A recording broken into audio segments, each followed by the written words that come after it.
bita, mga iro gaya bita.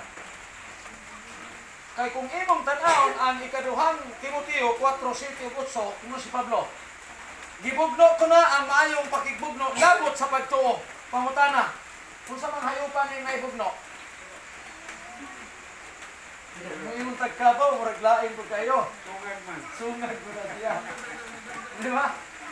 Kung ang gamit ni Pablo, bugno. Ano man, kaya kita na mga iro.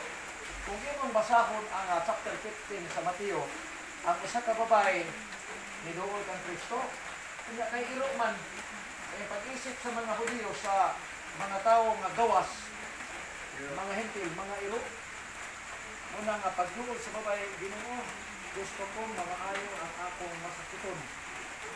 Ang sa gitubag ni Kristo, yung paniya, dilig maayo, na ang tinapay ihatag sa mga iro. Ano yung ginapasabot? Anong tao? Ano man, kay naaman tayo pagkamananapon. So, praise the Lord! Kay ni anata sa lumba sa kinabuhi. Kapil na ta. Bisag iro ta, nahimo na ta maigsoon na kinain. Huwag na lang-isa. Ano tang 30. Ha? So, ang atong tunan karon na igsuon, atong tunan kining lumba sa kinabuhi. Pagilong sa langit. Nakadungog mo maigsuon sa awit sa mga bata na di ginakamalimtan.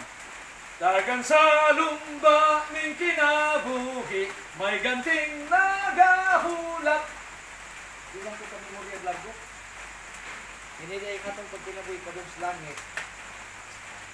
Lumba ini. Namusubay ta sa protokolo sa lumba. Ingon ang Mateo 7:13-14, subay sa dalan nga sigpit, kay lapad ug sangkad ang dalan padulong sa kapilihan.